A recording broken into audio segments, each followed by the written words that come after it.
Hi, everybody. Welcome back to Story Reckless. I'm Nathan. I'm the DM here, and I use he, him pronouns. And yeah, we're a D&D live stream playing in the Descent into Avernus campaign. Let's do some player intros. My name's Claire. My pronouns are they, them, and I'm still playing Kidam, half-elf grave cleric.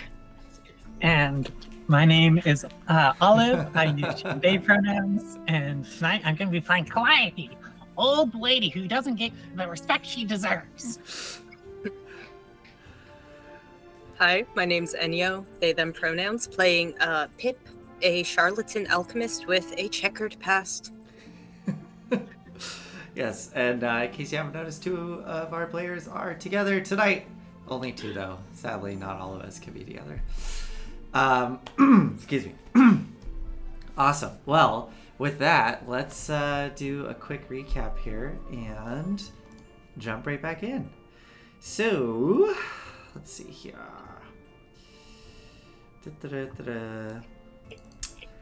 Last we left off, you all had just finished. Oops. All right. Oh no! Look away! I accidentally have Steam open. I'm trying to close Steam. Ah!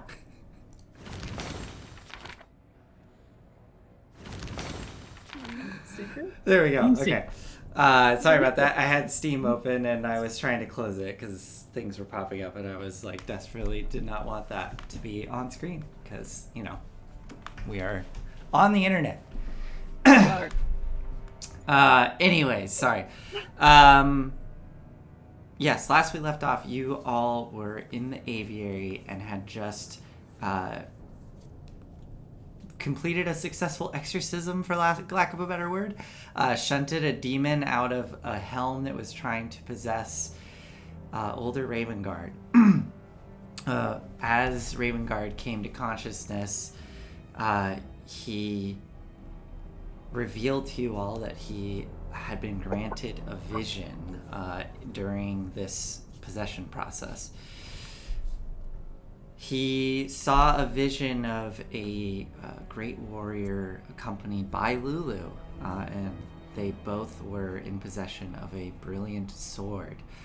The warrior stabbed the sword down into the ground as a great, massive, loping demon came charging towards her, and Lulu, letting out a trumpet, seemingly summoned some sort of palace that grew up around the warrior, protecting them, shielding them from this loping demon. And as Lulu flew up into the sky in a daze, she watched as the palace and the demon were swallowed whole by Avernus, a seeming great scab of some kind growing up out of the landscape and pulling everything down below. Ravengard witnessed as Lulu wandered the wastes in some sort of delirium until eventually being picked up by two Kenku in ragged armor or patchwork armor, and they pulled up in some sort of massive infernal construct, pulling her out of the wasteland.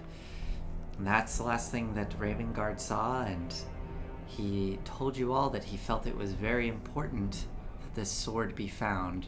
Couldn't give you exactly a good reason other than this was a vision given to him by what he assumes to be Torm, and feels that probably be worth pursuing. Lulu, hearing all of this, was granted back some of her memories and remembered that these Kenku, she remembered these Kenku pulling her out of the wasteland. Their names were, oh god, I believe it was Chukka and Clonk or something like that. That's what I have written down. Yeah, Chukka and Clonk. She also felt it would be worth pursuing the sword, albeit she felt a bit... she seemed to feel a little bit of guilt behind it, wanting to pursue this maybe for personal reasons, and understood if you all were not as invested.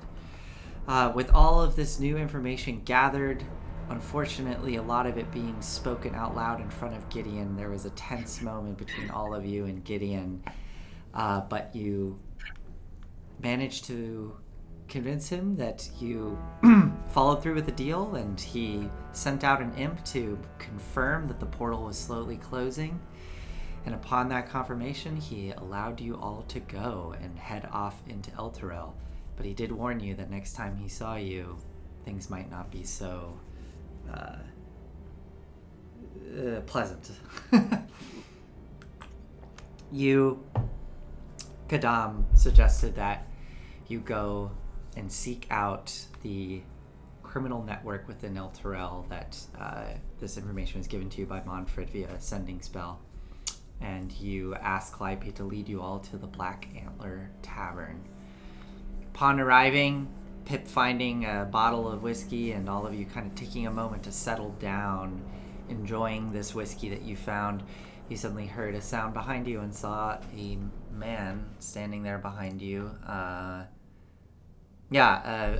shorter human man with graying brown hair, a bit heavy set but very powerfully built with sort of, as I described it, thick dad legs, like big thick calves and big thick burly arms. But as he was leaning against the wall, he deftly pulled out a dagger and twirled it between his fingers and said to you all, "Oh, all right then, well, help yourself. May I help you?" And that is where we're going to pick up. So, with this in mind, with this this man leaning against the wall there staring at you all, what do you do?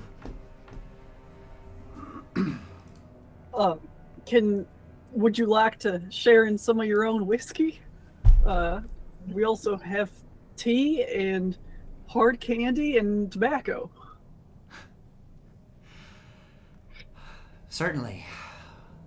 This is a bit surreal. I haven't experienced anything like this in quite some time since we've made our way down here. He kind of saunters over and pulls up a stool at the end of the bar, keeping a bit of distance between you all, but nevertheless pulling up and sliding into the end of the bar, kind of placing his elbows on and just gives a nod and gestures towards the whiskey and the glasses, and then looks at you, Pip. I'll take one of those, please. Pip looks at Kadam and just pours it. He holds a hand out kind of expectantly on the bar, sort of like in a catch position. He slides it across. He snatches it easily and starts to sip on the whiskey, very just enjoying the taste. Kind of Cool. looks over the glass at you all. Oh, I thought we had cleared it all out, but looks like one of you has a good eye. This is quite good stuff. I'll need to be Good talking stuff's always under the floorboards. Indeed, I'll need to be talking with the barkeep about that. Failed to mention that that was hidden there. So,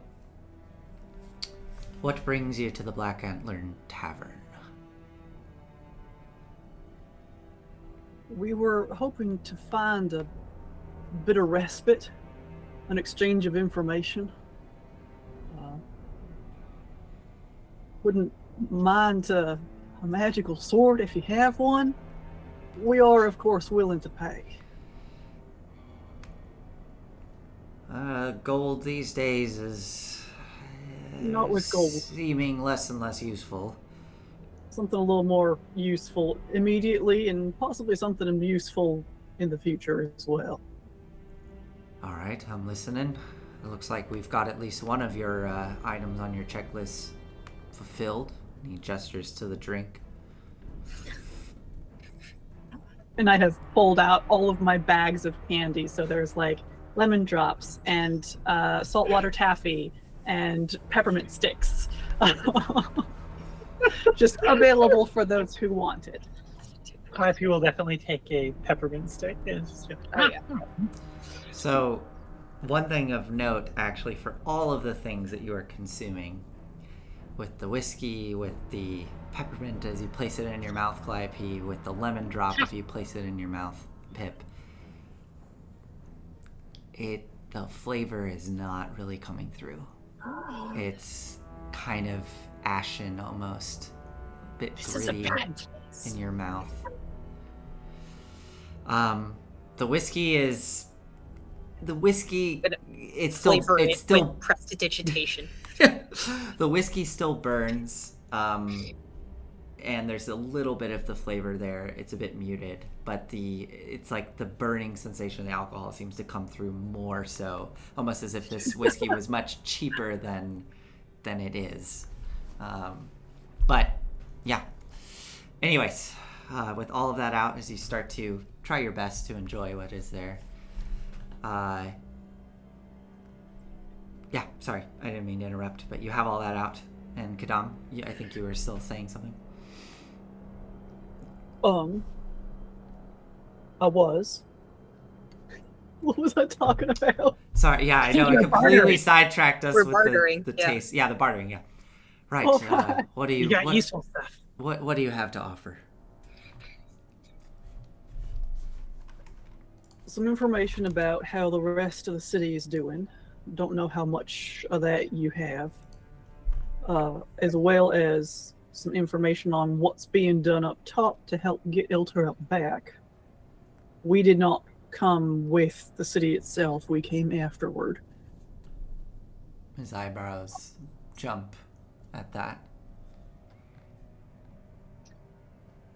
I also have a few other things that might be of interest to the Zentarum at large. I'm not sure who I should talk to exactly about that. And potentially, and I kind of look around at everyone else, I might be able to get one person, back to the material plane.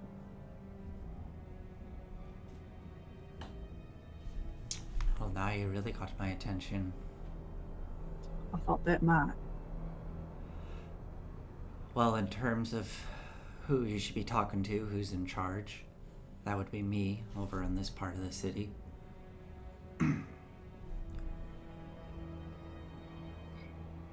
Sorry, what was some of your other questions? Were you asking about a plan for up top? Oh, we have information about what's going on up top. That would be lovely, because we have no fucking idea what's going on. And to be honest, our sense of time is not quite, doesn't seem right. We estimate maybe it's been about 2 days, but it might be longer. It's hard to say. Time is certainly running quicker up top. We came down here about a month after Elturel left. Right. Well, I guess it is hell. That it is. You know, it's funny.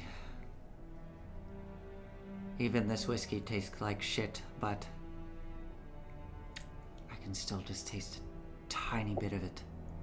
What was once there. You should really taste the well stuff. That really is almost undrinkable. Well, getting one of us out, you definitely got my attention there. I'd be willing to make lots of trades with you for that. I will be honest with you. I can get someone back to the material plane. I cannot, at least, I don't know if I can specify where. Oh, I'm sure that anyone here would be willing to take that risk. But let's keep that between us for now. If that information gets out amongst the rest, it could cause some problems. Are there more of you here? I was given 2 names. I don't know. I mean, I had no idea if either of you had survived. Who gave you the names? Someone from the guild. Really? All right. And does the What guild was that? make an insight check?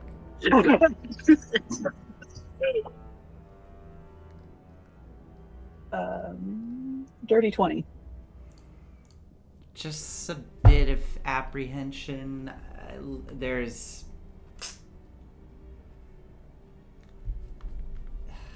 although these folks are running in similar circles, you get the sense there is still some tension between the two distinctive criminal organizations. And just wishing he knew exactly who was giving out these names. So. Okay. Pip is just fascinated by this exchange. He's just sort of looking, like, Yeah, I think Flappy's also like is maybe there like beef? Yeah. We're kind of like talking to each other, like just gesturing. You do see this is him. how they do it in the city. You do see his gaze sort of like start to settle on Ravengard, and then his eyes kind of narrow. You see Ravengard sort of tensing up and crossing his arms. And what the hell is he doing here? Well, we've found him and freed him from a demon, and he's been tagging along ever since. Which is, to be clear, like, you know, he's been up and walking like about an hour ago. Yeah, it hasn't Not been that long. You know, trying to bring the city back up. We're all fighting the good fight. And do you know who your new companion is then? Oh yeah, the leader of that other big city, Baldur's Gate. Right. Now I know that we're all down here in hell together. But I have a feeling that his lot is not gonna like the folks running with me. His lot's so bad, besides him. I turned to Ravengard. Ravengard, still arms crossed, looking over at this man at the end of the bar. Look, I come from an entirely different city, and we're in hell, as you pointed out. At this point, I don't really give a shit what you're doing, as long as it's benefiting the survivors down here. I may have a problem if you try to use manipulative tactics or be exploitative in any way. May have some problems there. Yeah, all right. Alright, so, you need magic weapons. Might be able to help you there. I think we might have something, albeit don't entirely understand how it works, but it does seem to cut through the devils and the demons down here with a bit more ease. That's what we're looking for. Information. We can continue having this conversation, but I think before we continue all this, maybe a little bit of payment up front would help all this go down a bit more smoothly. You said you had other things to offer besides this getting one of us back to the material plane. I do. I am going to take from the bag of holding and pass over to him the first page, just like the title page of the draft of the trade agreement between Baldur's Gate and Elturel. Is Ravengard next to you? Maybe. I'll just do a quick roll. Be chill, Ravengard. Okay. Get down, Mr. President, down. Yeah, I mean, we'll say. I think Kadam, you probably pick up that Ravengard notices this. He doesn't really. He just takes note of it as you pass it over. That's all right. As it gets slid across the bar, this man reaches out and places a hand on it and slides it towards him, takes a look at the first page, starts to read it over. All right. This could be very useful, assuming one day we make it out of here. I agree. It's a good start. If we have our way, we will. I was thinking something a bit more immediate, something a bit more useful in the current situation that we find ourselves in. What you looking for? Honestly, resources of any kind. If you've got a cache of some kind of supplies, if you've got fresh water, fresh food,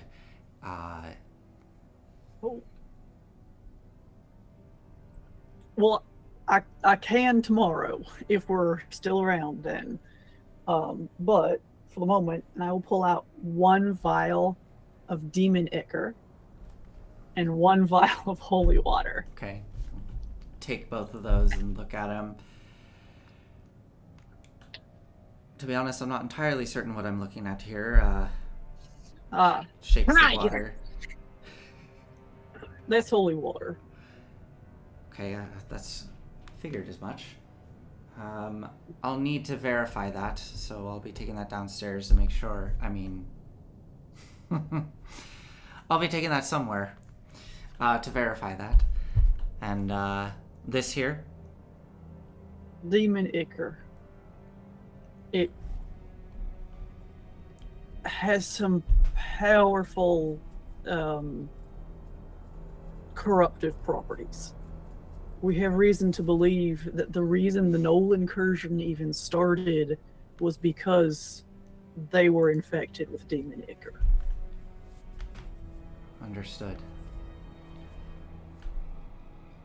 All right, well, I will go get these 2 verified, and then we can begin our talks if it is indeed what you say it is. Certainly. There's more where that came from. We can have more holy water provided. Very good. He scoops them up, shoots the rest of the whiskey, puts it on the table, and as he turns and walks towards the door, he kind of says, almost to no one, "Keep an eye on him, please," and then exits the room out of the small door. Who's Can I all of look you around for like where the eye is? Yeah, I mean, as soon as he says that, and you all kind of look around, you all sort of hear shifting, like on the other side of the wall that he was approaching, and you can just barely make out as there's these tiny little slots that open up in the walls, and you can just see the tiniest glint of like a crossbow bolt poking out. There appear to be 4 of these slots that open up in the walls, all pointing into the room. And he Bad glare.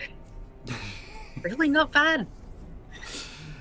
he exits the room and goes out the small door, closing it behind him, and disappears for some time. What do you all do as you kind of sit here at the bar? Reminds me of a bookshop I was in once. Yeah. I mean, it doesn't really compare to that, but considering, as has been said many times, we are in hell. It's not bad. Yeah. Not bad. Hey. Pour me another? Oh, I mean, Me too, please. feels like a little bit of a waste doing it here, but Honestly, kinda, yeah, but it's nice to feel something. I have a question. Does prestidigitation actually make it taste any different? Oh, that's a good question. I think it's kind of like the whiskey, where it's like, normally with prestidigitation, it's like perfect and it's like exactly the flavors that you want, and it's brilliant and bright and shines in your mouth. this is like the most dull version of that. Just a little hint of whatever flavor you're trying to create with it. And with all of it, there is this just lingering aftertaste of like almost ash, like you've smoked a cigarette or something. It just kind of, as you finish swallowing, you almost get this like cotton mouth feeling and a little bit of ashy taste in your mouth. Does it still work? Like, You mean with eating Kadam's and alcohol? drinking? Yeah, but like with Kadam's alcohol tolerance, having had a drink, are they feeling anything? Yeah. Oh, yeah. Everything's still like working. Like even the food.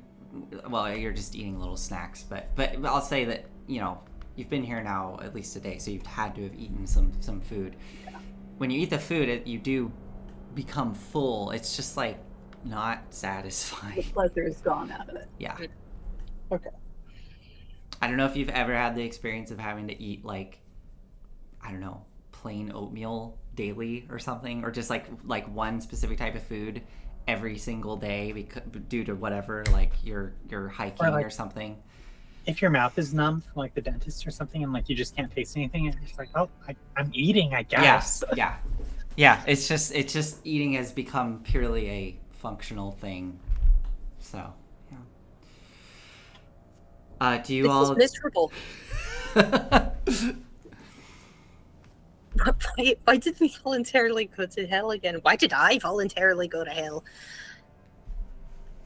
I think peer pressure. Yeah, there was a cute girl you were trying to impress, weren't there? There was. I should call her. You haven't called her? I called her once, I think. That's good. I don't know how long it's been. Probably like a month for her. You should be calling her every hour. She's very busy. And we've been very busy too. Yeah, that's it.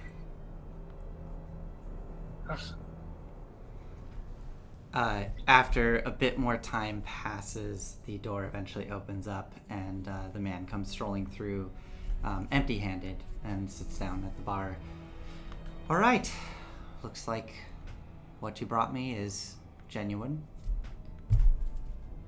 Let's start with whatever it is you want first. Would you like the weapon first? Would you like some information? What are you craving most from us?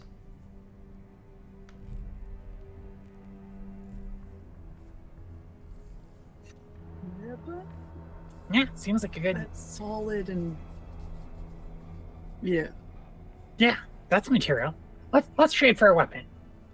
Very well.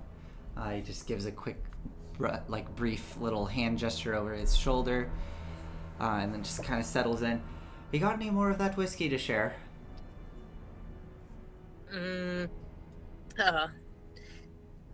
There's a little bit. You go for it. All right, I'll take the last of it if you don't mind pouring me one. Yeah. And honestly, you know what? Just take the bottle. All right, then. He'll get up and stroll over the first time, kind of allowing himself to get within arm's reach of you all, and leans over and grabs the bottle, goes back and settles down, and just starts to sip the last little bit of it. I think he actually pours the last little bit into the glass that he had sitting there and then continues to sip it. A little bit of time passes as he just enjoys the whiskey. And if none of you interrupt, he just continues to sit there until eventually the door opens and you see kind of what looks to be a younger dwarven woman come through with this large crate that she's kind of dragging across the ground and slides it into the bar, and inside of it you just hear like a clattering of metal, and in this crate you can see these sort of black galvanized iron looking weapons just stacked up on the inside, and they all seem to have this very faint bit of red veins sort of going through them, like lava veins going through the weapons. She kind of scurries back to the door and waits patiently by the door as he looks you all over.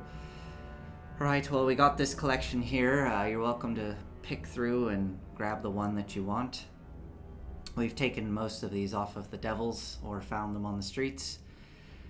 As I said, they do seem to cut through their flesh just as good, but we don't really know what they do beyond that. We don't have anyone capable of identifying the other properties. Well, we do. What's that worth to you? Well, that would be very useful. We wouldn't mind understanding a bit more of the properties of these.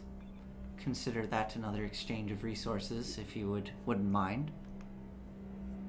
Yeah, it'll take a while, but we identify a couple. What do we get in exchange? Just so I understand. I'm old, you see. I have a bit of a feeble brain.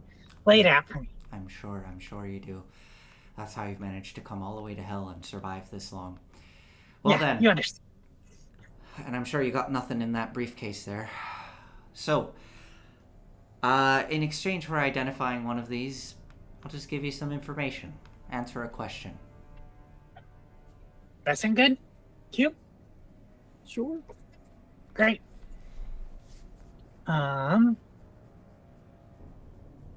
Give me 1 second. I got something in my briefcase for this. I will like half unfold the briefcase, and so like I guess like Big Dummy's kind of like a cockpit is sticking out, which is kind of like a workshop or like a work table. And I start setting up like the magnifying glasses and stuff. I'll take a little bit. Which one do you want me to ID first? Well, we assume they're all pretty much the same, but it doesn't matter, whichever one you like. And within, there's essentially any kind of basic weapons you could get, from the player's handbook. Let's see what they have. You know what, I'm going to say the majority of the weapons in there there's like, this is a large crate, so there's about 3 glaives in there that are kind of like at odd angles. There's a couple of long swords. There's some spears. Say like 3 spears. But yeah, just kind of basic stuff. But yes, there are 3 glaives just resting in there. And they all have that same sort of look to them. Pip, are you all prepped to do some identifying too? Want to give me a hand? I'm kind of not. Okay, it's fine. And I guess I'll just I can make you speak if you want, but that's about it. Cute trick. Yeah, I guess I just take like a glaive or something. That's a fine word, and I'll just start IDing it. Okay. Yeah. All right. Yeah. You start that process, and 10 minutes start to go by. Do any of you do anything in that 10-minute time? No. Valor, what are you interested in here? Valor kind of looking down at the selection. She kind of looks back at her back and then looks over at the guy. I don't suppose you have something more like this greatsword? He kind of scratches his chin. We might. Let's see how this plays out first. Yes, of course. All right, fine. I mean, she looks over at the selection there. I could probably do just fine with one of those glaives or a long sword. Either of those would be great. Liar, what's your question gonna be?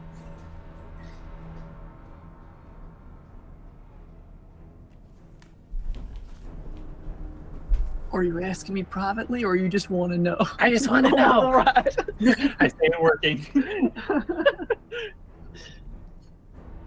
I am wondering how much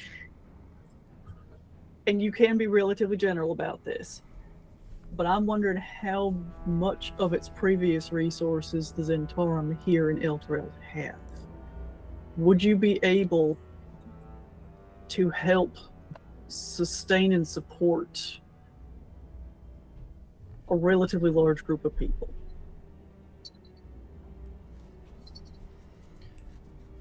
That's quite a big ask there. I would say that we are doing just fine the way we are now. Changing that would be complicated.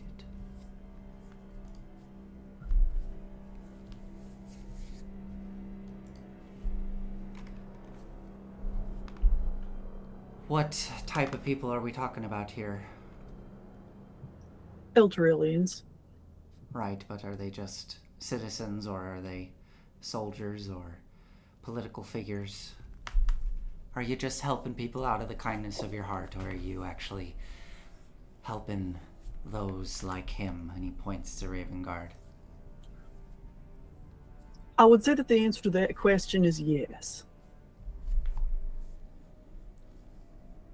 How many people are we talking about? Several hundred, at least. That's a lot of mouths to feed. Yes, it is. And what would the Zentarum be getting out of this? The rest of that, and I gesture to the single page of the trade agreement. A transport back to the surface. I can provide some food and water for some people before I take off again. If you have any healing that you need, or any sexual and reproductive health needs, I'm a midwife.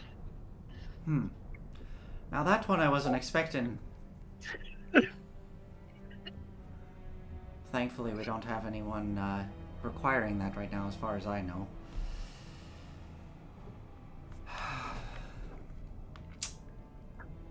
How exactly are you planning to get one of us back? Magic. Sorry. Well, that's just wonderful. I can totally just agree to your terms by you telling me that you're going to magically send us. I would love the specifics, please.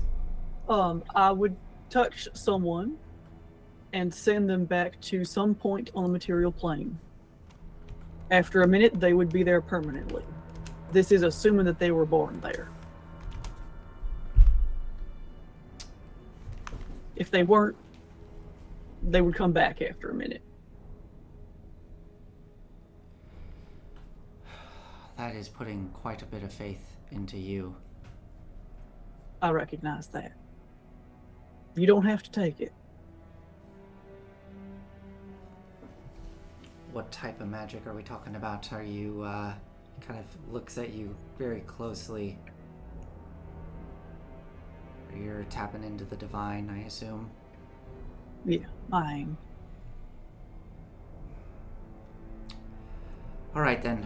I would like you to meet someone else before we agree to this.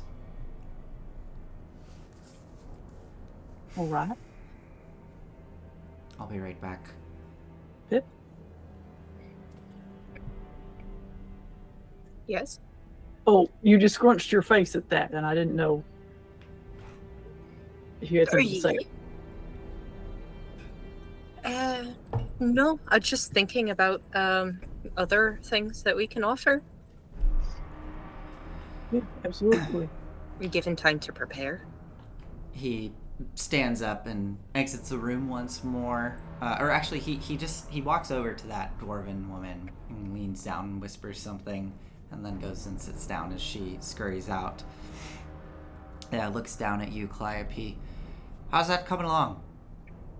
Oh, standard procedure. Looking around, looks honestly pretty run of the mill so far, but it is magical. I can't tell you that much. It's like a +1 glaive, I'm guessing. As you start to finish up the ritual of going over this weapon, it is a magical weapon. I suppose it is forged here in Avernus, and the metal that is being used is infernal iron, and those faint little veins are.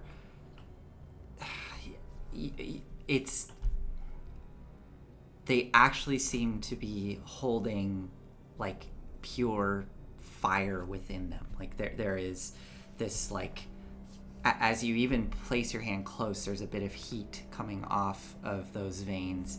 Not enough that if you actually touch it that it's going to like melt or burn your skin on, but there is warmth coming off of the blades. As you finish the incantation, you will say that you see like infernal script kind of running throughout these weapons. There we go. I knew it.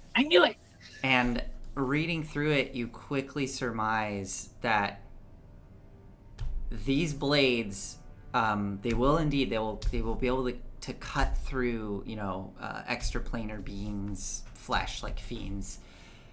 But if this was used on some other humanoid or some other creature that has a soul that can be reaped, I guess, for lack of a better word. If a creature was struck down with this weapon and killed, their soul would be immediately transported to the river Styx and turned into, one of the lowest forms of devil. Oh, that's nasty. That's a soul catcher you got here. He's coming back into he's like sitting at the bar as you say that. He came to step back at the bar. What do you mean exactly by that? See these fire parts? They're made of fire. And they have a link down to the river Styx. I mean, of course. And if someone's killed by it, they get plopped down there. Become like a little grub or something. Careful though, don't cut yourself. And then get infected and die, because I think that still might count. I'm not sure. But they do cut through, as you may have guessed, on the battlefield. I'm assuming since you got all these. They will work on demons. They're just a little bit more dangerous for us mortals. You could live your entire life being paragon of virtue and still get popped down and spend an eternity in torment. That seems really ingenious of the devils. Just cut out the middleman, I suppose. Yeah, that kind of invalidates the whole prose of the gods, I think, where it's like, follow us and you won't suffer eternal damnation, because you might anyway. Honestly, I've always thought all that was a bit bullshit, but Yeah. Well, more evidence, I guess.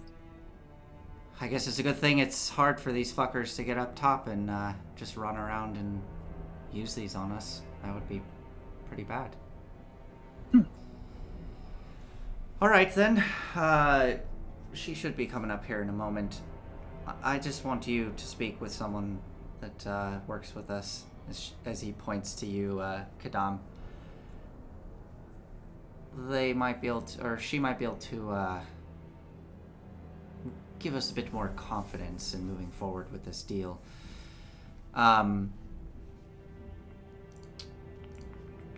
Also, that was fun. Do you have anything that you want to be fixed? I'm a priest of God. We like fixing things. Anything that we need to be fixed?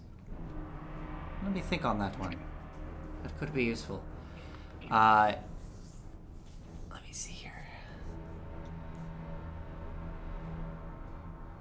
You see that? I'm a priest too, Lyra.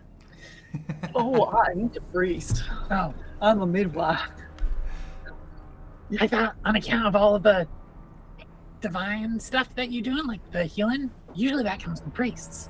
Sorry for assuming. Oh no, it's all right. I've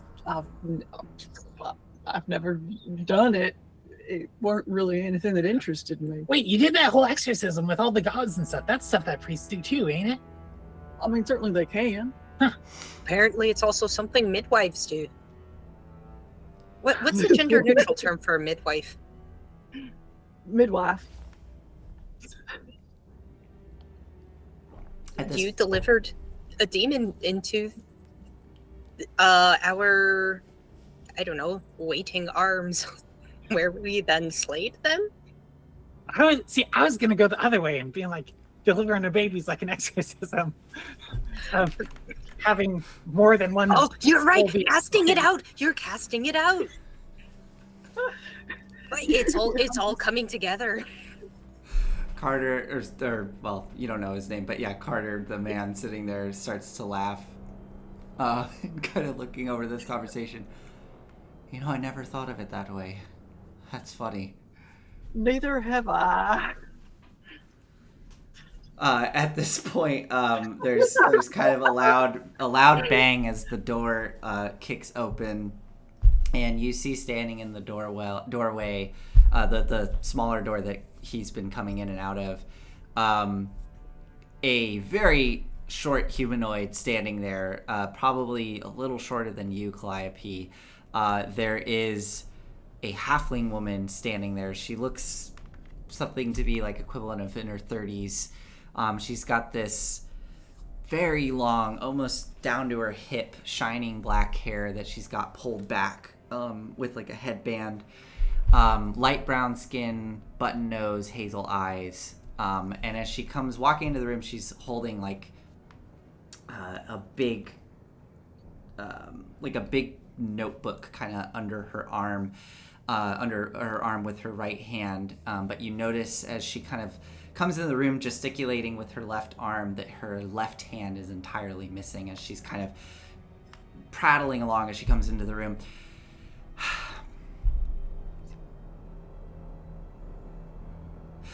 What is so damn important that you had to take me away? Oh, hello, wow, look at all these people here. Hi.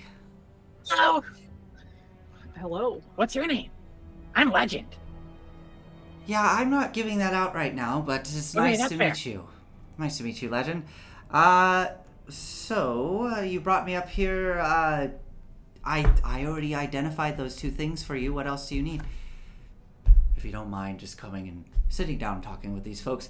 This one here has something very interesting that they can offer. Please, take a seat. Here, I'll saved a little bit for you. And he slides over literally like the smallest swallow of whiskey in his glass as she pulls herself up and gets onto the stool, sets the big journal down on the table, looks at the glass. Really? I'm good. It's fine. So, Here. Oh, well, what's that? What's that? some more whiskey. She If you don't mind sharing germs. She takes it, slides it over. You know what germs are? Cool. Takes a drink, sets it down. I'm a midwife. All right. Well, that's not really useful right now, but I respect that. That has got to be a tough occupation you got there. You know, I've always thought that getting a baby out, it's like getting like a other spirit out of your body or something like that. You know, like getting a demon out, right? Because those things can really kick and claw and all that. It's just, but I respect your work. Anyways, so sorry. What am I here for? If you don't mind doing that thing that you do where it makes it, the thing you learned back where you came from, where makes it difficult for people to hide things, if you don't mind. Oh, right. Okay. Yeah. Okay. Yeah, you there. She points to you, Kadam. You look like... Are you a practitioner of divine stuff as well? I am. All right. Not a priest, though. Are you? Well, I just trying to get a baseline here of what kind of like what we're working with. And the two of you, are you like how familiar are you with like magical things of that sort? Not interested. Not interested in magic? Okay. I made some things. Yeah. All right. Well, the previous place I had some aid in learning some things, and I learned this bit of magic. Maybe some of you have heard of it. That basically you have to tell the truth when I cast this magic, and it's been really helpful for us here in our little organization. Oh, that sounds really lovely, but I think I'm going to actually go for a walk. All right, well, that's going to make this really difficult then for all of us involved. And the man sitting at the end of the table, or the end of the bar, he just goes, "It's fine. I just want to know about this one here. This one is claiming to be able to do some things that require a lot of faith that I just don't have right now, considering where we are.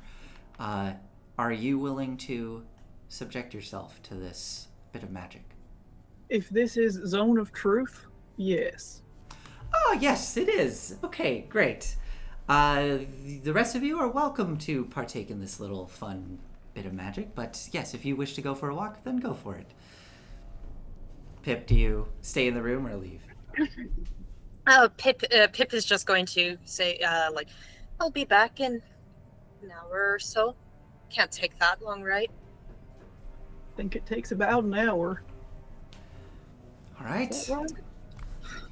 And walks out just complaining under her breath about, like, casting Zone of Truth. I know I'm already compelled to tell the truth, but it's the principle of the matter. 2 minutes. What was it, 10 minutes? Yeah, it's 10 minutes. So, Pip, you step outside onto the streets of Elturel with the hellish sky above and the companion pulsing with energy above you. I think Clive is gonna try to catch your eye. Okay. Do you meet your eye? Like, Pip's eye? Yeah. I mean, I think, yeah, Pip catches it and then just goes like, and no, it's just like,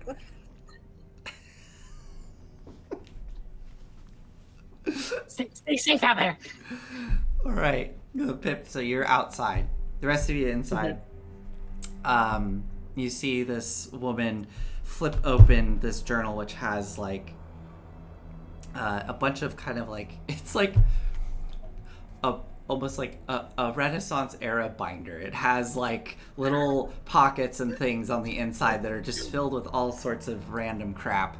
And notes and scraps as she like flips it open, and she's like flipping through these pages, and you can see like this book has been kind of added onto over time, but she flips to the back to like one of these pockets and is kind of rooting through it, and then pulls out what looks to be a holy symbol, which Kadam, you recognize. I believe that Velma would have had the same holy symbol. Oh. It's, I believe Ogma? Ogma, yeah. Which is, I'm trying to remember the symbol. I think it's a candle? I thought it was a scroll. A scroll, yeah, you're right. It's a scroll, that's Scroll. right. Yeah, so you see this holy symbol of Ogma. And it actually looks, when you see it, Kadam, it kind of catches you off guard because holy symbols aren't necessarily standardized. They're not like mass produced. But this one looks like albeit it's like kind of, worn, but it looks really, really like closely in make and design to the one that Velma had. But she pulls it out, kind of slaps it on the book. Slaps it on the book. All right.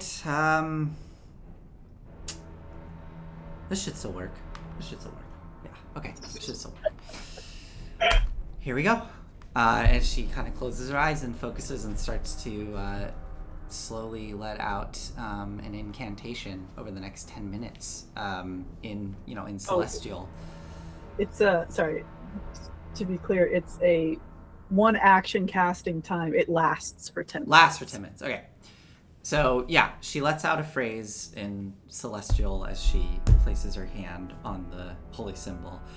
And those of you in the room suddenly feel a wash of this kind of almost like cold water across you. Do any of you resist? I love telling the truth. Okay. Okay. Does Valor resist? I think Valor is going to try to resist, if you don't mind rolling for me, Kadam. Sure. Raven Guard Oh, does not dear. resist. No, she fails. Okay. Okay. As the spell releases, you see this woman kind of take a moment and sort of look, like blinking her eyes, looking over at Valor, and then back at all of you. Looks back at the man. All right, that one there's fine. Didn't resist it. Okay. Right. You can ask the questions. And she points back to him. Thank you for that. So, if you don't mind telling me again, the magic you're going to be using, will it bring one of us back to the material plane? It will.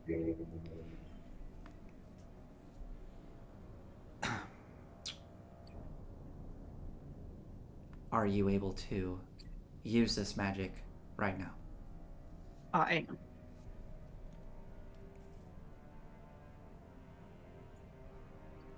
And you're certain that you don't know exactly where the individual will end up, just that they will end up on the material plane? That's correct. I can try, but I have no idea if me trying will be worth anything. Do I have any knowledge of the spell, like Arcana-wise? Like, if there's any, like... Is banishment in, like, is that a spell that arcane casters can get access to? I mean, It's a spell. It's a spell. Yeah, okay. I would say, yeah, go make an Arcana check for me, Calliope. I would love to make Arcana checks. I don't make Arcana checks nearly enough. That's a 14. 14? I think. There's a reason I don't. You... yeah, you're not super familiar with this spell, but your educated guess would be that it would send a creature back to the kind of exact location that they were at when they last left that plane. So, like, if a creature was standing on top of, I don't know, trying to think of a landmark within Elturel. If they were standing at the gates to, or if they were standing within the cathedral, right? Like in front of the altar to Torm, and then they were bamfed away to some other plane, and then somebody cast banishment on them there. Your educated guess is they would just reappear exactly where that. So, like, up in the spot was. air, maybe? So what? So up in the air, maybe? It's a big pit now? Maybe. Yeah. I mean, that it would be the location where they last were. Cool. I think Calliope's gonna pipe in here. Okay. You know, and according, I've not seen this done personally, but there was a story that was kind of like passed around in like the colleges where someone got banished and they like, it was like while on like a ship, and then they like just popped back into the like ocean when they like got back there, like where they came from. So it's probably gonna be annoyingly exact. So if you were in Elturel, I don't honestly know what it looks like right now. It's a big pit. It's a big pit. Oh, they should have some method of, like, you know, falling safely, probably. But it's gonna be, you know, map-wise where you want to be. Well, that's very annoying.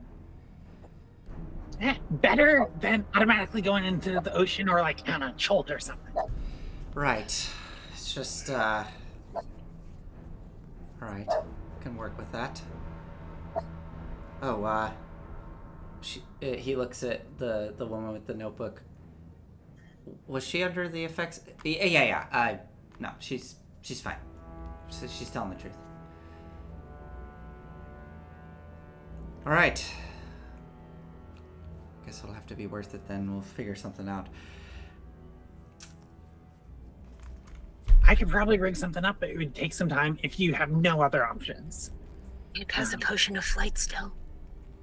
Pip does? Yeah. Okay. Good to know. Wait, who? So does Valor. Oh, Valor. Valor Yeah, so has does it. Valor. Okay, Yeah. Yeah. Well, in that case, I think, maybe Valor kind of, like, leans down towards you, Kadam, and just, like, very quietly in your ear. They still have Pip's little concoction that allows you to float. Could be a good bargaining chip for later. Thank you. She leans back up. This man. All right, great. This is wonderful. Those documents you have, if you're willing to give me the rest of them, will indeed be very useful. We'll have to determine a couple things. I'll need to talk with my associates and figure out who will be going back. Certainly.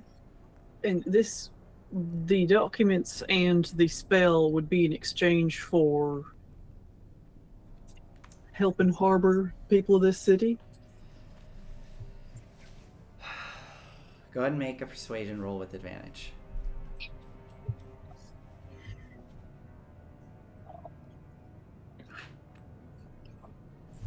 Okay. Okay, cool. It's so fun to see the dice roll. 24. 24. Yes, all right.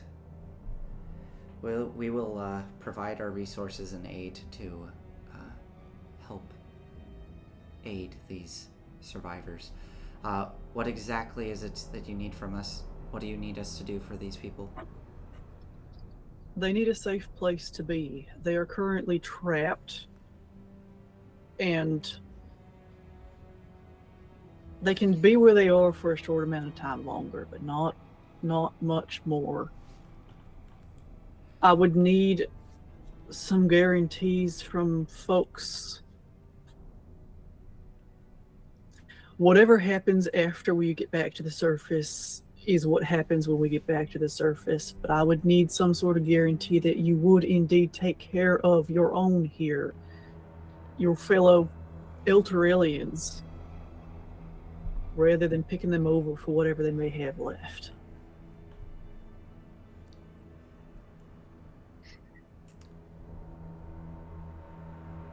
All right. Well, the best I can do is give you my word. Have you? I turn to the woman. Has he resisted the spell? Good question. Roll some dice just to make us sweat, Nathan. She...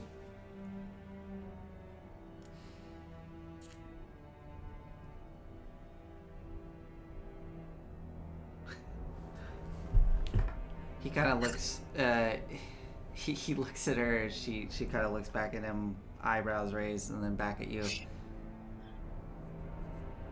He tried. He kind of... Do I believe her? Roll an insight check. Oh my god. 18.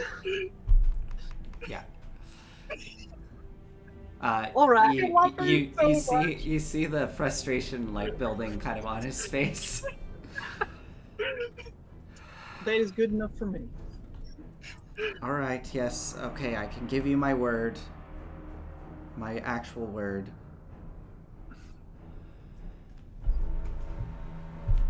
We will find a way to get these folks somewhere safe and provide for them.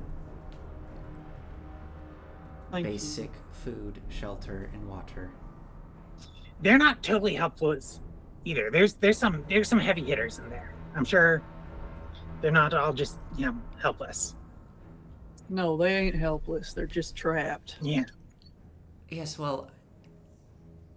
Alright, yes. We'll do what we can. Where are they located? Underneath High Hall. Yep. What a great place to be harboring all those people. The one place that we witnessed get smashed to smithereens and then assaulted from multiple sides. Many devils. Mm-hmm. We cleared most of them out. We could... we can give you detailed notes and plans about the layout and what protections are in place and all of that. Yeah, there's also a secret entrance that the devils might be monitoring. Is that still viable? Last we checked, there was a great big gap, and we couldn't get across. Yeah. I mean, a gap's a gap. Just a bit of ingenuity. You could probably rappel down the side. Right, Oh, but then that's we also would a thing. be... But not 100 people. We would, You need a break. we'd be very exposed Mount. that way.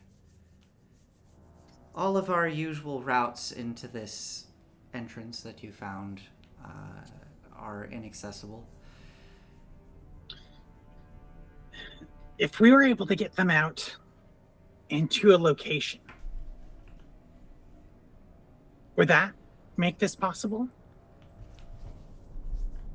We can make that work. If I you don't have a could... plan. We'll figure it out. We'll figure it out. We'll figure it out. Very well. If you can just get them... let me think here. What can we still get in?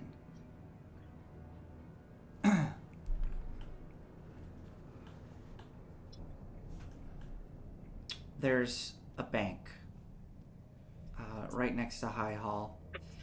And if you're able to get them into the lobby of that bank, there'll be some folks waiting for them there. Then they can get them down into our passageways and over to this side. Excellent. Yeah, that seems doable. Somehow.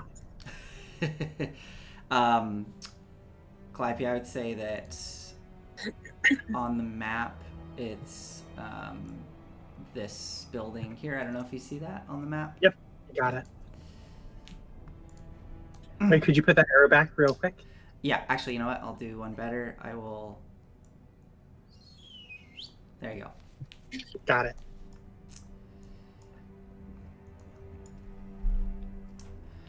That'll at least allow us to get them into our passageways that are still intact on that side of the city. Getting them across the gap is going to be a bit challenging, but we'll figure something out. Yeah. Both bridges are currently activated to repel fiends and undead. Well, that's rather useful. Will they repel the ones... And he points up top. No. So I'm assuming that great nightmarish thing in the sky is still a problem. Yes. Oh, you should also know. So Gideon Lightward is still moving around. He has decided that Zariel is his best bet. So he really ought to be avoided and not trusted. He implied he was going back to the cemetery when we last saw him, but I wouldn't trust that terribly. He's also creating some kind of like undead popping out of the cemetery, just like non-stop, some kind of generator. I see, that's... You know, so long-term that's- problem. So that's his doing then. We've been... Yeah. Some of our scouts have reported that there's been a mass presence of undead slowly forming over there. Or rather, quickly. We believe that he intends to send them down to help the devils downstairs. But we fought a couple of them ourselves, and it weren't necessarily pretty. All right, good to know. All right, well, looks like we fulfilled most of the requests that you had. Was there anything else? Was there anything else? I look around at the three others. We got a sword. Yep. We got safety the people will help. Sounds like a good day to me. What It's about... been a pleasure. What's your name? Didn't get it. My name's Legend. Yeah, you didn't get mine either, and we'll keep it that Oh, way. what can I call you? What? Give me something. You can call me Guy. Okay, Guy. What about the three... well, I guess that one left. What about the rest of you? Where are you headed? Will you be joining the survivors down here with us? That's an excellent question. That's an excellent question. Turning to Raven Guard. Excellent question. Excellent question.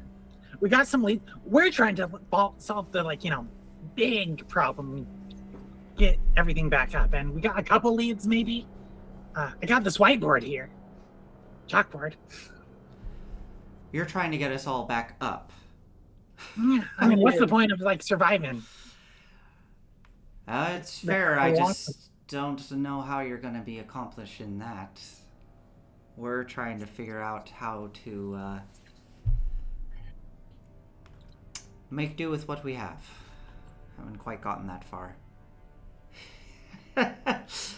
How in the gods are you planning to get us back up?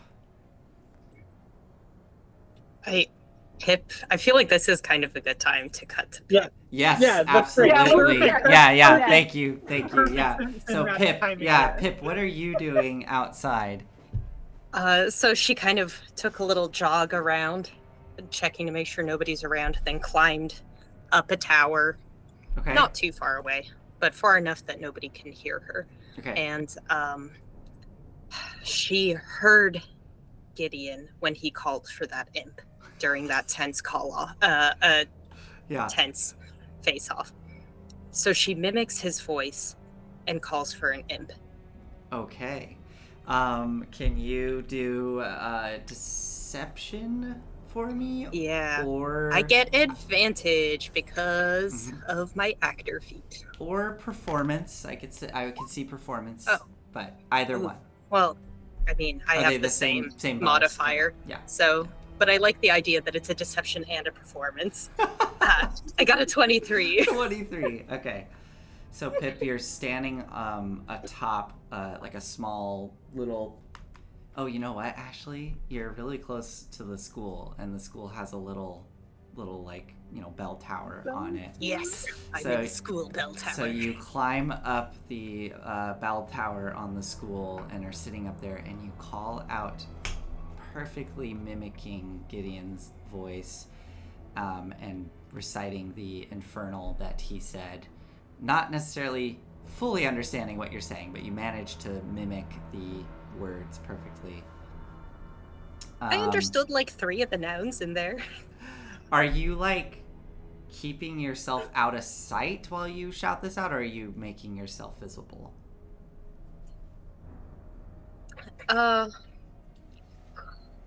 She's making herself visible. Okay.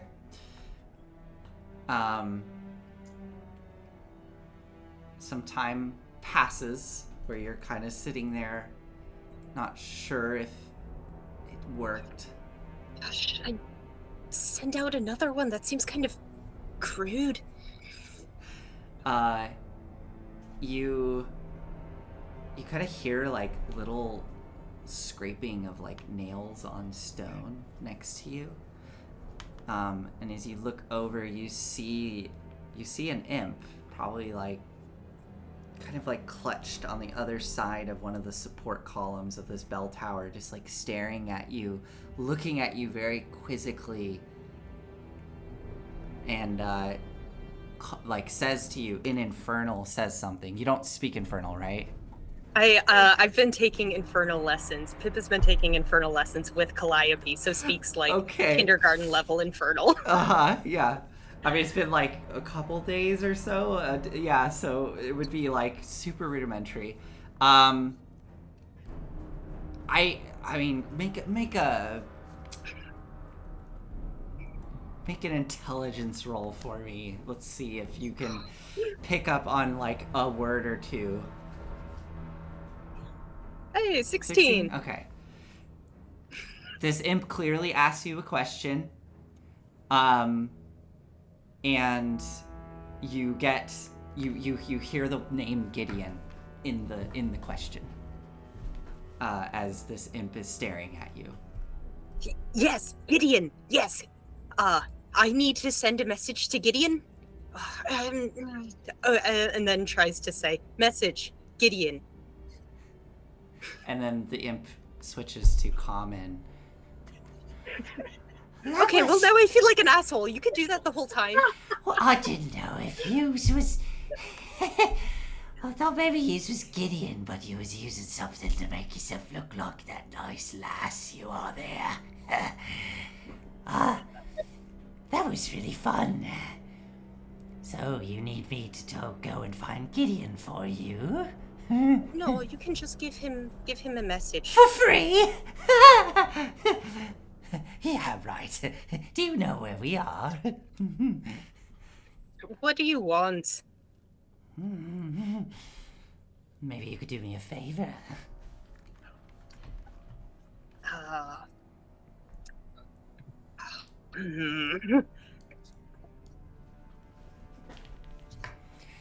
Do you have anything to give me, or you could go and do something for me?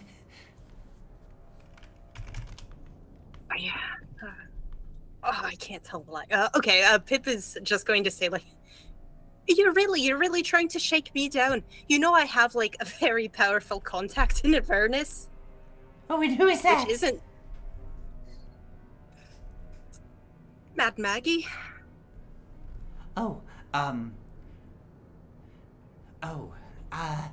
Alright, yes, okay, I didn't know. So you're going to take a message to Gideon, and you'll be lucky if I don't shoot you on the way out? Prove it. Prove that you know Mad Maggie. Oh, for fuck's sake. And then Pip pulls up her sleeve and shows Mad Maggie's gay ass. Or sigil.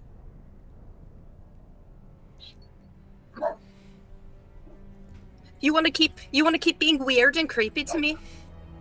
Make an intimidation roll with advantage. Okay.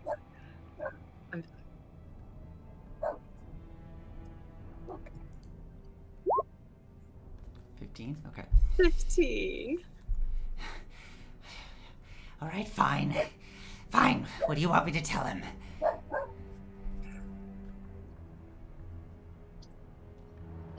Tell him that Pip is willing to meet to talk about Zariel's sword. Really? Where shall he meet you? Oh shit, it's a hard one. I don't know where's a convenient place yet. A convenient place for Gideon would be over at the Grand Cemetery. Well, yes, but that's a little too convenient for him. Let's meet halfway between here and there. Halfway between here and there. How specific, how delightful. All right. And the imp starts to fly away.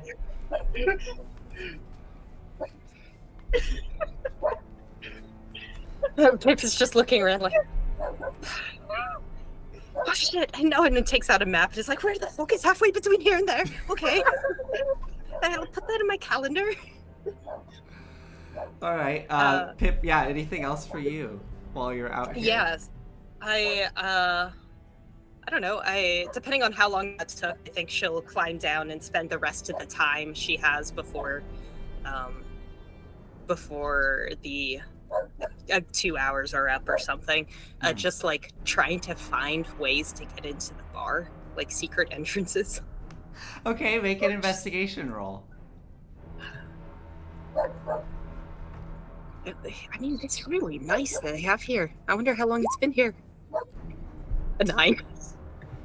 You start circling the bar, and are you trying to be quiet about this? Yeah, Okay. a little quiet, but I think Pip is also kind of drunk. Okay, make a stealth roll for me. I get disadvantage on stealth anyway. I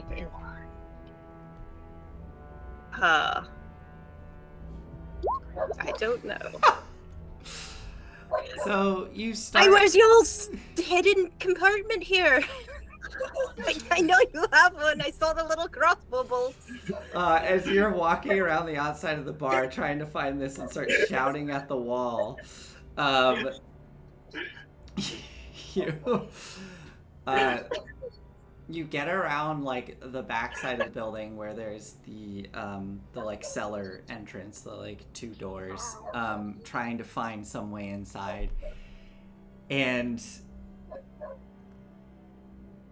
yeah, I mean, you just you start poking around trying to find something, like some little hidden latch or some hidden crawl space on the side of the wall. And as you're kind of scoping over the side of these 2 closed cellar doors, there's just a very abrupt little like sliding sound of kind of like almost a tiny metal grate, just like and you notice, like, pointing straight at your face from the cellar doors, there's just this tiniest little, like, slot that is slid open, and you just see, like, a pair of eyes glinting in the shadows and the little glint of a crossbow bolt just kind of pointing up at you, and they're just kind of glaring at you. They're not firing at you, but they just stare at you. Is it like kind of at head height for me? Because no, it's like it's like a cellar door, right? It's like okay. an angled kind of almost not flush with the ground, but yeah. Okay. So they're like they're down below, like pointing up like that. I guess Pip sort of leans down and goes like, "It's a nice lair you've got. Just snooping, don't mind me.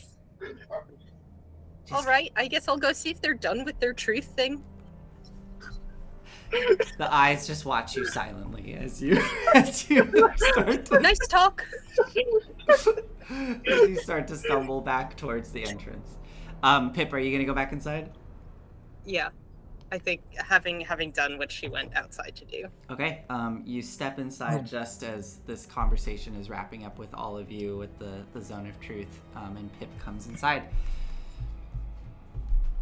Everyone, I don't know about everyone, but the woman and the man at the table both turn and look at you as you enter in, seeming to be kind of caught like mid-discussion. Wait, so she asked that, and then did Pip hear her ask that, maybe? Did Pip... Sure, Pip, as you are coming inside, you catch her, or you catch them saying, what was it? It was like, what are you planning to do next? Yeah, how are you planning? Oh, how are you planning to get Elturel up top is like the last thing you hear as you come inside, Pip. And everybody turns and looks at you as you walk in. Are we really going to debate this? We had a divine prophecy or whatever, I don't know, some kind of vision. A Ravengard, him, he had a vision of the sword of Zariel. It was so strong that it unlocked Lulu's memories. Are we really going to ignore that? You see the man and woman both like sitting up, and then they kind of look over the 2 of you and go, or the man goes, "No, I didn't know any of that. How interesting. So you had a divine vision then?" Looking over at Ravengard. Ravengard, still crossing arms, just looks at you, Pip, lets out a big, long, exasperated gasp, and then looks at them. Yes. So you didn't need to use Zone of Truth on me. I was just willing to tell you. I just didn't like the invasion. The halfling woman sits up excitedly. Sword of Zariel? You had a vision of the Sword of Zariel? What? Really? Well, yeah, I mean, yeah. Right, my spell. Yeah. You Wow. What did it look like? And Ravengard.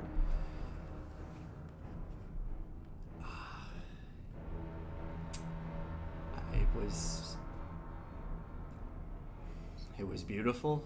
I know that's not very descriptive, but it really was. Wow. Okay. That's wow. Where'd you get the? What happened? Two-handed. Did it have some kind of fancy hilt? How broad was the blade? One moment, please. Certainly. I'm sure. It looked to certainly be- will have like a vibe to it, an aura or something. It did seem to produce its own light. It looked to be a long sword. Very ornate hilt and crossguard. And it seemed to have almost like glowing etching of bluish green light running throughout it. There was more floral-like designs running up the blade.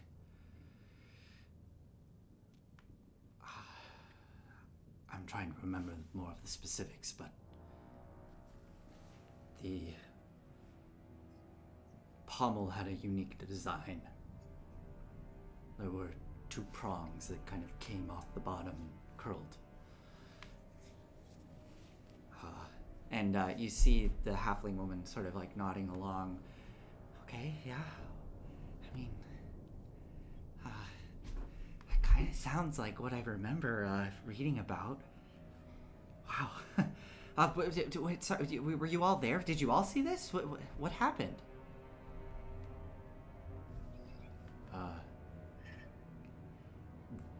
They all helped me. I realize now, it kind of looks at you, Kadam, and you, Calliope, and Pip, and Valor, and Lulu. I don't know if I actually said thank you. I feel like I should. Anyways, they all helped me. I was possessed by some demonic presence through, there's a religious artifact in the city known as the Helm of Torm. Yeah, Helm of Torm. That's right. Yeah. It's at the Grand Cemetery. Wow. You guys were there? I mean, That's where we met Gideon. You met Gideon. Okay. So when you were saying all that, I just thought like, oh, you were, hiding in the shadows or something, and like saw him talking or something. Okay. it kind of looks at the others and is like, do we offer it? This sounds like a good bargaining chip. Finally, somebody who wants it. What? Oh, Maybe. Us, the sword of I mean, how? No, would No, the Helmatorm. The Helmatorm. Oh, you have it. Pip pulls it out of her boot. And Carter kind of leans in.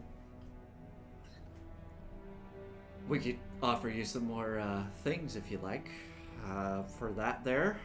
Or you could throw it in to sweeten the pot. We'd never say no. Well, Lyra, are you going to yell at me again, or is this okay?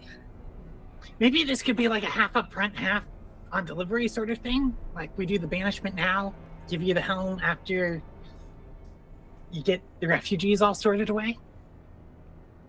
In exchange for, if you have more magic items, certainly that would be interested.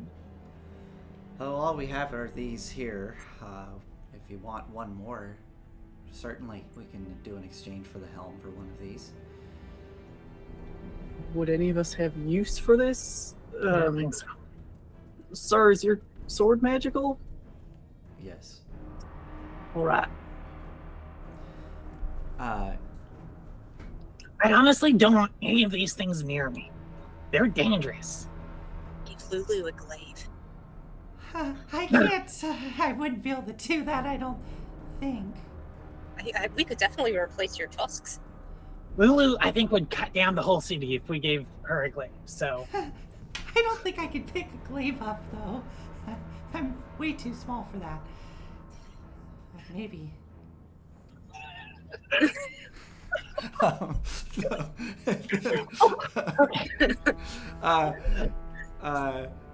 Anyways, Sorry. But the halfling woman. All right, it's just sorry. So, I didn't catch your name. She points to you, Pip. I'm Verity. Rarity, right? Okay. So thank you for that. Thanks for giving us that information. That's really exciting. So you had a vision from the Helm of Torm. That makes sense. Torm grants visions through the helm. Okay. But he showed you the sword of Zariel, and that's what. So what's your plan? That's how you're gonna get the city out. We were gonna start, brainstorming. Given that this all happened like an hour ago. Note also, Gideon knows where the sword is. He was also present for the vision. Well, So we're on a. don't know where the sword is. We don't know where the sword we is? don't know where the sword is. We don't know where the sword is. I was you gonna seem to say, know about if you knew where the sword was, that would be wow. I thought there was like a bone palace or something. No. Knucklebone. Fort Knucklebone. Looks at Lulu. Right? Oh, well, that's not where the sword is, but it might. But that's our lead. Yeah, we might be able to find something there. Fort Knucklebone. I've never heard of that. And she starts flipping through her notes. Miss, do you know anything about the sword of Zoriel? Yeah, we just gave you a bunch of information. Sharon is Karen. Oh, Quid pro quo. right. She kind of looks at the man, Carter. Guy. We know that his name is You Carter. know his name's Carter. That's right. I Yeah. called him by name when we first Oh, entered. That's right. Right. That's right. Yeah. She looks at Carter. I was still gonna call him Guy. Yeah. Go for it. She looks at Carter. Fuck it. Yeah, I do know about the sword. It was something when my previous career, I did a lot of research into kind of the plains, and I became really drawn to Zariel's story. It's a really, really good one, if you've ever heard it. Tragic. What was that? It's tragic. It is. It is tragic, but it's just really good. I sometimes will read it just because, I don't know, it kind of moves me. And, it's maybe a little fucked that I honestly, when we got here, it was like this really weird, terrible part of my brain that was just kind of excited. That quickly faded, though, when all of the other stuff became very real. And I was like, oh, yeah, this place sucks. But I know that feeling. Yeah, that one. Yep. Okay. Sorry, I just felt I needed to relate there. Yeah. I just got excited. But I know a bit. I know a bit about Zariel and that sword. But I mean, this honestly though, it might be able to be used. I mean, you don't know where it is though, right? I mean, nobody knows where it is. I mean, that's like the whole thing of the story is that at the end, when she becomes a fallen angel, she loses her sword and it's gone, and it's there. It said, I don't know. It said that there's still a piece of Zariel in that sword. Like Zariel, when Zariel was an angel, there's still that an essence of her in that sword from when she was an angel. But that's kind of part of the whole story is that, that sword has been lost. It's gone, and there's no hope for Zariel now. She is truly under Osmodeus's rule, and there's other things, she's seems to be, based on the stories, is absolutely in love with this goal of the warfare and all that, but yeah. Lulu, Yeah. you told us that Zoriel tasked you with getting rid of the sword. Yeah. She told us to hide it. From herself. I don't fully remember. It was... think we were losing, and we were becoming overwhelmed, and I don't know, in that moment she had us take it from her. I'm not sure why. I'm going to posit something. I have no idea if I'm correct. I have no knowledge either way. What if she had you take the sword and with it this fragment of herself so that she could become Duke of Avernus? So that she could Like she wanted. take on this work that she wanted to do, promised as Asmodeus she would do? She had us get rid of it because she wanted to fall. Alternatively, it sounds like a classic backup plan. You're like, heck, we're losing. Gonna plant the seeds to rebuild afterwards. That's optimistic take there. And be like, I like that idea better, frankly. yeah, maybe. I just don't want to see Lulu sad. No, it's okay. I hadn't considered that. I mean, maybe. Could be.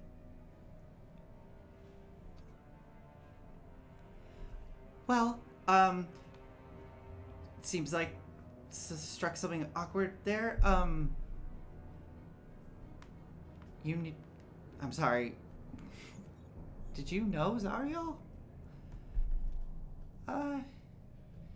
Yeah. I did. It's a real motley group we have here. Yeah. Well, A lot of it's hazy and stuff. Like, Lulu's kind of like regaining her memories, like as we're going through this thing. It's traumatic. Maybe. I know you're probably curious. I am. But we'll give you information as we can. anyways, the last thing I was gonna say, if you somehow know where it is, she keeps kind of looking at Lulu now, like very distracted. Despite all the stories, if it does exist, if it is real, which I'm sure it is, look where we are. It is a very, very, very, it's supposed to be very powerful, artifact, essentially. I mean, if someone could wield it, that's the other thing. I think it's supposed to be kind of it almost needs to choose the person who wields it or something. It's meant. Oh, we have one of those under the keep. Oh, great. We just did that with the unknown warrior. Oh, great. Wow. Okay. Well, anyways, if you were to wield it, I mean, I don't know, maybe it could get rid of that thing and the companion, whatever the corrupted thing up there. It's not really the companion, but we keep calling it that. Maybe it could get rid of that. I in the stories it talks about it has amazing magical properties, able to vanquish evil kind of thing. Can slice through anything. So just I don't know if that's if you guys are thinking of doing that, which seems kind of crazy, but hey, do you still need me here? And the Carter looks at him. No. Yes. No, you're not. What? I don't know. I mean, What's your name again? I still haven't given it. We're gonna keep it that way for Can now. you give me something to call you again? We got Guy. Whatever. Gal! Gal. Love it. Fine, all right, gal. You seem like a studious gal, and would you like to help us find Zariel's sword? Pip looks around at everyone. Kind of. It's honestly, I think it's a really bad idea. I am barely holding it together here. I can do some magic. She gestures to the holy symbol. It's I'm not great out when things get like in fights. You can send missives. You don't need to be on the front lines. But we could use research. Yeah, I mean, if you have a way of contacting me, Do you have sending? Is Zone of Truth, what level spell is Zone of Truth? Second. That's number Then, 2. no, yeah. No. I can't do that. All right. Anyway, sorry, that was very exciting. I've heard of the helm, and if you got a vision about the sword, like, that's just really exciting stuff. Anyways, I probably should stop now. And Carter looks at her. Yeah, I think we're good here. If you don't mind, you can go back to what you were doing. Sure. Okay. I would love to have a book club with you someday, though. I don't know if that's feasible. I know it's unlikely. I like your energy. I just wanted to say it. Thanks. I think we'd have a good journal club. I think if we get out of this, you can look me up, or if you come back here, yeah. If we have some downtime, I would love to do that. And she scurries out of the room. Oh, Kadam. We'll grab her right before she leaves and kind of lean in close. If there's anyone at Candlekeep that you would like to check in on or know to let them know that you are alive, I'm happy to do that.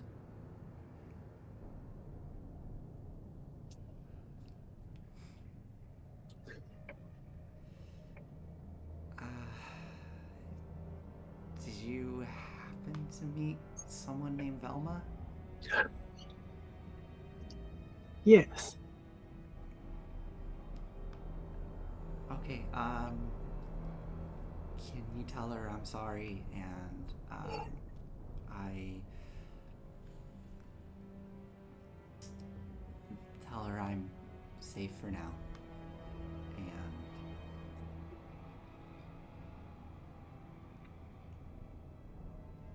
I hope to see her again. I can. Would you be comfortable giving me a name she would know you by?